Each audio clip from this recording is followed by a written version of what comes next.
before GST came into being, that was, now just to give you an example, this is just an example I'm giving you. We were paying 7% tax and our turnover was 1,275 crores in a year, turnover. After the GST came into being, it slowly started coming down. And today, unfortunately, it is 460 crores. Whereas our expenditure has gone up. And stake money is more or less the same, apart from a little less. And when you see the crowds on the race courses, they are the same. We used to have on a normal day about 8,000 people. Today also it is 8,000 people. Now, they are all coming to bet. Now what's happening? Where is that money going? It's not coming to the official race courses where the tax has to be paid.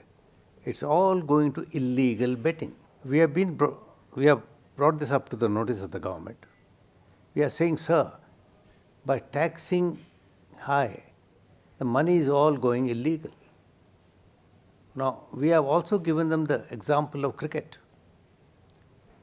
And I am given to understand that on any 2020 day, the turnover in the country is over 5,000 crores, which is not a small amount. Now for instance, let us take football. All over the world, football betting is allowed. Even in Hong Kong it's allowed, it's a part of China. It's allowed in Australia, it's allowed in New Zealand, Japan, Singapore, where government gets millions of dollars as revenue. Why is our government shying away from it? Is it officially they can bring it up? It is like, see, they know betting is going on. Illegal betting is going on. What does illegal betting lead to? It leads to mafia. It leads to people, dons, being born overnight. How did Dawood Ibrahim emerge? It was all high taxation and real estate, which was not controlled by the government. If only government could take steps to have a certain total control and have a control this game, it would not only help the government, it will help the people who are inclined to bet. Human nature is such. Can you stop betting? No.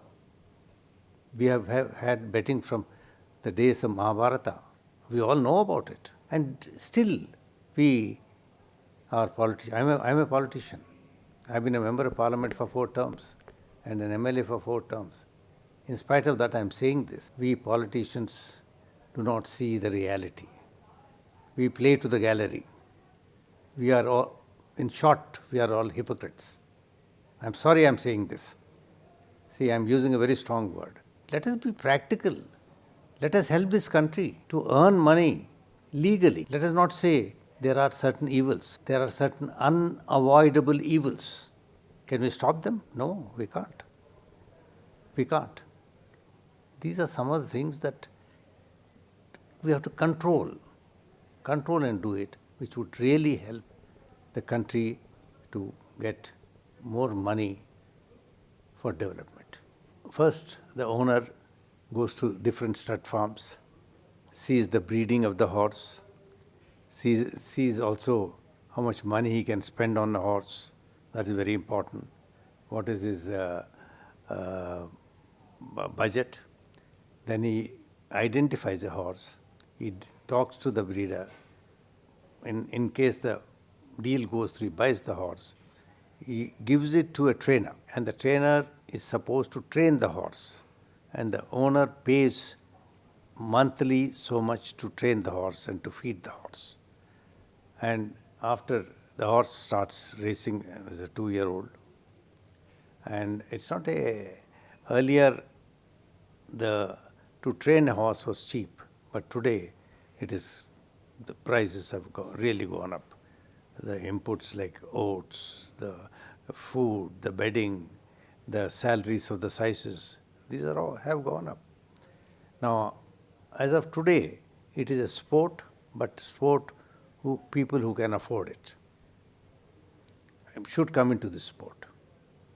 Not try to get subsidies from here, there. Those days of subsidies are over.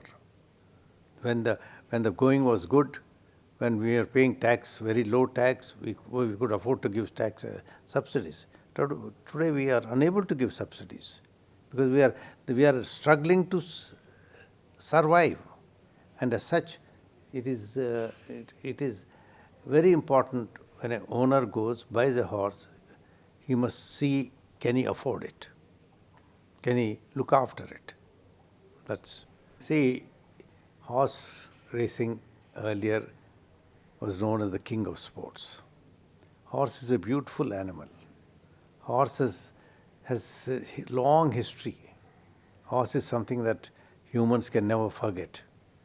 In the olden days, all the wars were fought. People who had more horses won the races, who were more horsemen who could fight from a horse and not an elephant won the wars.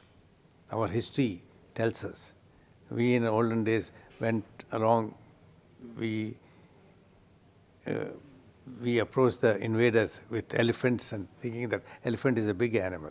They all came in horses. They won. Horse is a beautiful animal.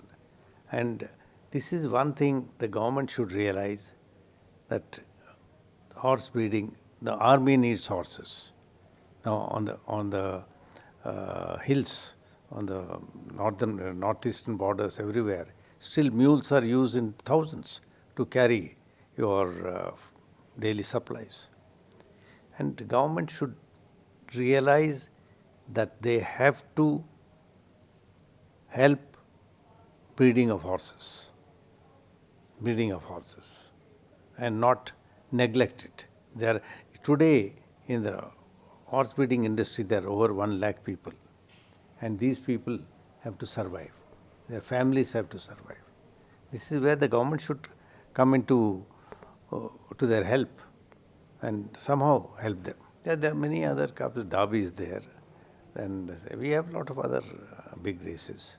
We race up to end of February. Winter season ends in end of February.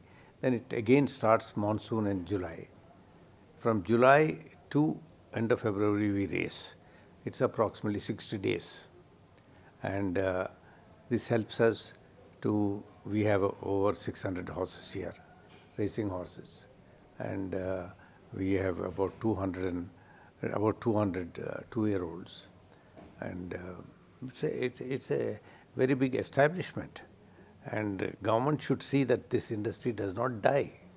If this industry dies, as I said, over 1 lakh of people will be affected. So this is very important.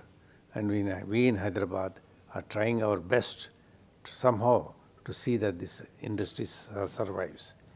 And we are talking to the government, we are talking to different, our state government, central government, to please see the reality and save this industry. The Finance Ministry, GST Council, we have appealed to them. We have given all the statistics.